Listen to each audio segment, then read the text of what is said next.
पुणे लोकसभा मतदारसंघाचे सैनिकी समाज पार्टीचे अधिकृत उमेदवार निवृत्त सेनानी कर्नल सुरेश ज्ञानोबा पाटील यांचा आज आपण या ठिकाणी या पुणे शहरामध्ये जे नागरिकांची समस्या आहेत, वाहतुकीची समस्या आहे, बेरोजगारीची आहे, झोपडपट्टीची पुनर्वसनाची योजना आहे, मुख्यतः पाण्याचा प्रश्न आहे, जरी तुम्ही निवडून आल्यानंतर या लोकांच्या या समस्या कशा पद्धतीने तुम्ही हाताळणार आहे? नमस्कार पुणेकरांनो, मी निवृत्त सेनानी कर्नल सुरेश पाटील आता होऊ घातलेल्या या लोकसभेसाठी सैनिक समाज पक्षातर्फे उभा ठाकलेलो आहे। आणि जसं आपण प्रश्न विचारला की सर्वसामान्य गोरगरिबांचे अश्रू पुसणं हेच मला माझं कर्तव्य वाटतंय, कारण गेले 30 वर्ष मी निवृत्तीनंतर म्हणजे पहिल्या इनिंगमध्ये आम्ही सीमेवरती होतो, म्हणजे 68 साली मी आर्मीमध्ये असताना 71च्या युद्धामध्ये मी भाग घेतला होता। तिथं मला शत्रू हल्ल्यात मग खूप जखमी झालो होतो आणि तदनंतर मला माझ्या कमांडिंग ऑफिसरनी सांगितलं की सुरेश, तू वाचलेला आहेस, हे वाढीव आयुष्य आहे, हे सर्व समाजाच्या गोरगरिबांच्या अश्रू पुसण्यासाठी तू वापरायला पाहिजेस। म्हणून मी 93 मध्ये रिटायरमेंट नंतर पूर्ण वेळ आणि पर्यावरण आणि राष्ट्रीय एकात्मता याच्यावर काम करतोय। आता तुम्ही प्रश्न विचारला की जी महागाई जी आहे, आता 4-5 वर्षापूर्वी सिलेंडर 400 रुपयाला मिळत होतं, आता 1200 रुपयाला सिलेंडर झाले। हे आमच्या ज्या मूलभूत गरजा आहेत आमच्या गोरगरिबांच्या, त्याच्यासाठी काम करणं गरजेचं। प्यायला पाणी नाही, आमच्या आता भगिनी हांडे घेऊन फिरतायत प्यायच्या पाण्यासाठी। म्हणजे गेल्या 70 वर्षात ह्या लोकांनी केलं काय? आता आम्ही भूतपूर्व सैनिक सगळे मिळून खडकवासला धरणाचं जे पुनरुज्जीवन करतोय गेले 15 वर्ष, म्हणजे आम्ही 15 वर्ष तिथे जे काम करतोय, जिथं आमचा घाम पण सांडला आणि मला तर एकदा दोनदा हाताला लागलं सुद्धा होतं, माझं 1-2 थेंब रक्त सुद्धा तिथं सांडलेलं आहे। तर आम्ही 25 लाख ट्रकलोड जी माती बाहेर काढली आणि ती शेतकऱ्यांच्या रानात टाकून दिली। शेतकऱ्यांचं उत्पन्न वाढलं, पण जेव्हा आपण एक ट्रक माती बाहेर काढतो तेव्हा 1 टँकर इतकं पाणी साठतं। आणि आज जे पुणेकर 3 महिने जे पाणी पितायत ते आम्ही त्या गेल्या 15 वर्ष जे आम्ही धडपड केली, ते कष्ट घेतलेत, तर हे पुणेकरांना माहिती होणं गरजेचं आहे। आणि आता एक होऊ घातलेला खासदार काय म्हणतो, त्याला प्रश्न विचारला की तू पाण्यावर काय करणार, तर तो म्हणतो मी कात्रजला धरण बांधणार। अरे तू धरण कधी बांधणार आणि पाणी कधी येणार? तुझ्या उशाशी 4 धरणं आहेत आणि शिवकालीन आणि पेशवेकालीन आपल्याकडं 20 ते 25 तलाव आहेत, ते स्वच्छ करून आपण करता येईल ना काम। आणि नाहीतरी आम्ही आज जे काम करतोय हे निवडून आल्यानंतर वरची 4ही धरणं पण स्वच्छ करू, म्हणजे पाण्याचा प्रश्न कायमचा सुटून जाईल, प्रत्येकाच्या घरात नळाने पाणी येईल, असंच आपण 24/7 करणार आहे। त्याच्यानंतर आपण वाहतुकीचा जो बोजवारा जो उडालेला आहे, आता यांनी बघा पुणे शहराला काही रोड मॅपच नाहीये। म्हणजे आपल्या घरी सुद्धा लहान मूल जन्म झालं तर आपण काय करतो की 5 वर्षांतर त्याला शाळेत घालतो, मग नंतर 11वी कधी ते करणार, जर मुलगी असते तर तिचं लग्न कधी करणार, हे प्लॅनिंग करतो। आता तुम्ही काय केलंय, पुण्याला काही रोड मॅपच नाही। तुम्ही आता आमच्या करदात्यांचे 2.5-3 हजार कोटी खर्च करून तुम्ही मेट्रो आपलं BRT टाकली। आता BRT 5 वर्ष झाले नाही तर ती तोडताय। 80-90 लाखाचे बसथांबे तुम्ही तोडताय आणि तिथं असे कॉलम टाकताय की एका कॉलम मध्ये गोरगरिबांचे आमच्या 1000 घरं होतील इतकं तर स्टील आणि सिमेंट जात आहे। आणि आता पुढे जाऊन मूर्खपणा असं करतायत की मेट्रोला पॅसेंजर म्हणजे मेट्रोला खाद्य पाहिजे म्हणून यांनी काय केलंय की मेट्रोच्या दोन्ही बाजूला 50 मीटर 4 FSI दिलाय। म्हणजे जिथे एक छोटंसं घर आणि किंवा 2 मजली जर बिल्डिंग असेल तर ती तोडून तिथं येणार 8 मजली बिल्डिंग, म्हणजे जिथे 1 कार आणि 2 स्कूटर असतील तिथं येतील 50 कार आणि 200 स्कूटर। तर त्याच्यामुळे झालंय काय माहितीये का, सगळा वाहतुकीचा बोजवारा उडालाय। त्याचप्रमाणे कचऱ्याचा फार मोठा प्रश्न आहे, कचऱ्यावरती पण काम करणं गरजेचं आहे। मी तर म्हणतो ॲट सोर्सच कचऱ्यावरती काम करता येईल। आणि मला जर पुणेकरांनी निवडून दिलं आणि माझं जे चिन्ह आहे गॅसचं जे चिन्ह आहे, म्हणजे आता गॅस आपलं सगळ्यांना घरी दररोज गॅसचं दर्शन होतं, तर आपल्याला या गॅसच्या चिन्हावरती माझा नंबर त्याच्यावरती 12 आहे. 12 या नंबरवरती बटन दाबून मला निवडून द्यायला पाहिजे. आणि मला जर निवडून दिलं तर मी खऱ्या अर्थाने गोरगरिबांचे अश्रू पुसण्यासाठी काम करेन. आणि मी तर फकीरासारखाच आहे. मी सुद्धा भाड्याच्याच घरात राहतो. माझ्याकडे जमीन बिमीन काही नाही. जेवढी जमीन होती गोरगरिबांना वाटली. माझा 7-12 शून्य आहे आणि मी भाड्याच्याच घरात राहतो. माझं 4 बेडरूम फ्लॅट मी विकून हे सामाजिक कार्य गेले 30 वर्ष करतोय. तर हे अहंकार म्हणून सांगत नाही, पण मी अलंकार म्हणून सांगतो. तर मला खरंच म्हणजे माझ्या हृदयामध्ये कदाचित शिवाजी महाराज असतील किंवा डोक्यामध्ये तुकाराम महाराज असतील, महात्मा फुले असतील, विश्वरत्न बाबासाहेब आंबेडकर असतील, ह्या महामानवांचे विचार घेऊन आम्ही काम करतोय.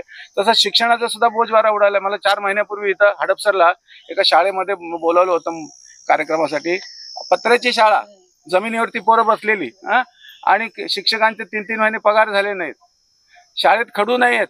अरे चाललंय काय म्हणजे समजत नाही. मग तुम्ही करताय काय? जर आमचे महामानव वरून आले तर ते म्हणतील, जर समजा बाबासाहेबच आले तर ते म्हणतील अरे तुम्ही मुलांना काय शिकवताय.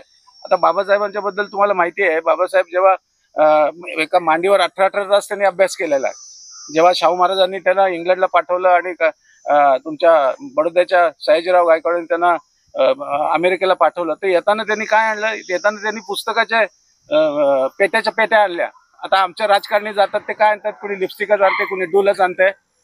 पण बाबासाहेब जिथं आल्यानंतर 18-18 तास त्यांनी अभ्यास केला. म्हणजे त्या पोरांना तेच सांगितलं, म्हटलं बाबांनो तुम्ही 18 तासचा अभ्यास एका मांडीवर करू शकणार नाही, 9 तास पण करू शकणार नाही. म्हटलं जरी 2 तास जरी तुम्ही केला तर माझी मी 1 महिन्याची पेन्शन द्यायला तयार आहे. सांगायचा उद्देश काय की आपल्याला जर नवी पिढी घडवायची असेल तर त्यांच्या डोळ्यातली आम्ही स्वप्न बघतो. आणि माझ्यासारख्या उमेदवाराला जर सगळ्या पुणेकरांनी जर वोटिंग केलं तर आमच्याकडे काहीच नाही आहे. आम्ही पण फकीरासारखेच होतो. आता ह्यांचे बघा, आता जे निवडून जात आहेत त्यांचं असतं 5 कोटी उत्पन्न, पण 5 वर्षांतर होते 50 कोटी. तर आणतात कुठून हे पैसे? सगळं लूटमार करतात. गोरगरिबांचे लूटमार केलेली आहे या लोकांनी.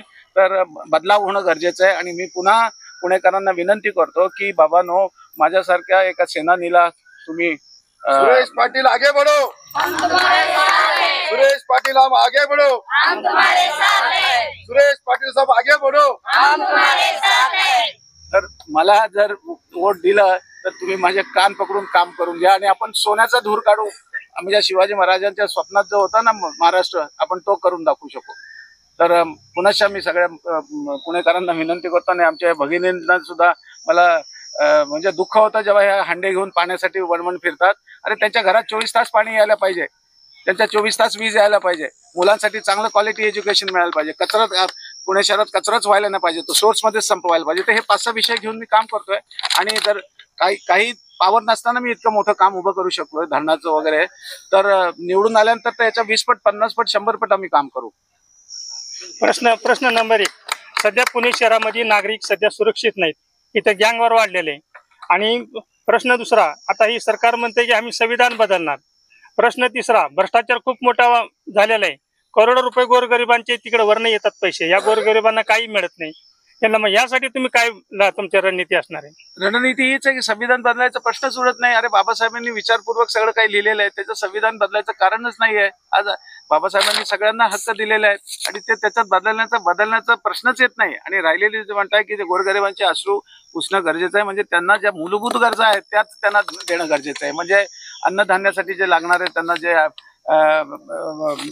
जो त्याला म्हणतो ना निधी मिळणं गरजेचं आहे वेळेवर. मुलांच्यासाठी चांगलं शिक्षण, फ्रीमध्ये शिक्षण मिळणं गरजेचं आहे. हे 5-6 विषय आपण जर घेतले तर गोरगरीब आनंदात राहतील ना.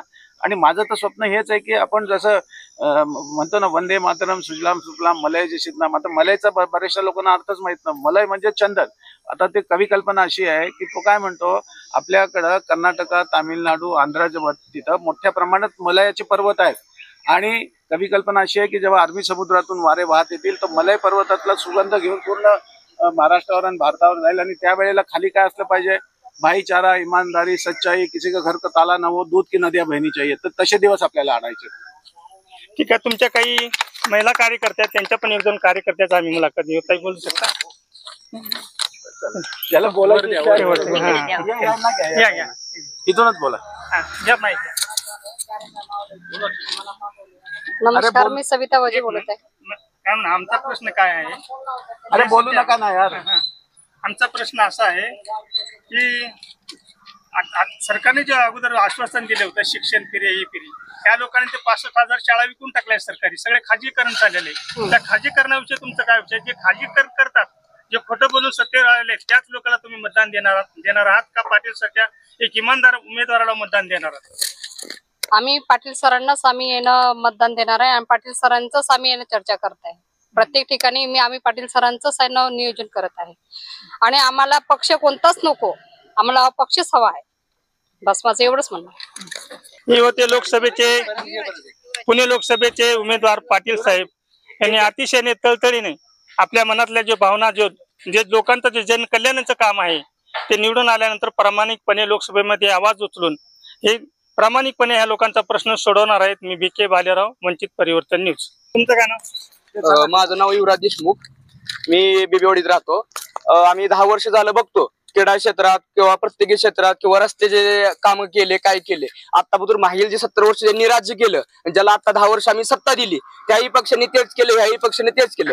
जे आता साधारण जे लोकसंख्या आहे, अल्पसंख्या आहे, बहुजन आहे, काही मराठा समाजावर अन्याय झाला, आरक्षण नाही भेटलं, त्यासाठी आम्ही प्रत्येकी क्षेत्रात किंवा प्रत्येकी महाराष्ट्रातल्या क्षेत्रामध्ये आम्ही प्रत्येकाला एकच निरोप पोहोचवतोय की अपक्ष उमेदवार जे आहेत त्यांनाच आम्ही निवडून देण्याचा प्रयत्न करतोय. आणि जे अपेक्षा कुठल्याही असो, कोणत्याही जातीचा धर्माचा असो, कुठल्याही पक्षाचा असो, काही असो, आम्हाला नाही. तो उमेदवार तर अपक्ष उभा राहत असेल तर आम्ही अपक्ष उमेदवारांनाच पाठिंबा देणार. कारण की आजपत्र जे बीजेपी सरकारने केलं तेच पाठीमागं काँग्रेस सरकारने केलं. काँग्रेस सरकारने पण भ्रष्टाचार केला, बीजेपी सरकारने पण भ्रष्टाचार केला. आता मोदी साहेबांचं काय चालू आहे? केजरीवाल साहेब त्यांची सत्ता येऊ देत नव्हते तर केजरीवाल साहेबांना जेलमध्ये टाकलं. तेलंगणामध्ये सुद्धा चंद्रशेखर राव म्हणून एक सीएम होते, त्यांचाही तिथं काहीतरी घोटाळा करून त्यांच्याही मुलीला त्यांनी जेलमध्ये टाकलं. त्यांच्या हाती पूर्णपणे सत्ता येण्यासाठी बऱ्याच जणांना त्यांनी नाही का असे कंपन्यातून भ्रष्टाचार, कंपन्यातले पैसे किंवा इतर घोटाळे जेवढे नेते मंडळी, आमदार, खासदार ह्यांना प्रत्येकी बीजेपी पक्षामध्ये वाढण्याचा प्रयत्न चालू आहे. त्यासाठी आम्ही सर्वसाधारणचं आमचं मरण होत आहे. आमच्या बहिणींचं, आमच्या येणाऱ्या पुढच्या पिढींचंही सरकार नुकसान करत आहे. त्यासाठी आम्हाला सध्या अपक्ष उमेदवारांचीच गरज आहे.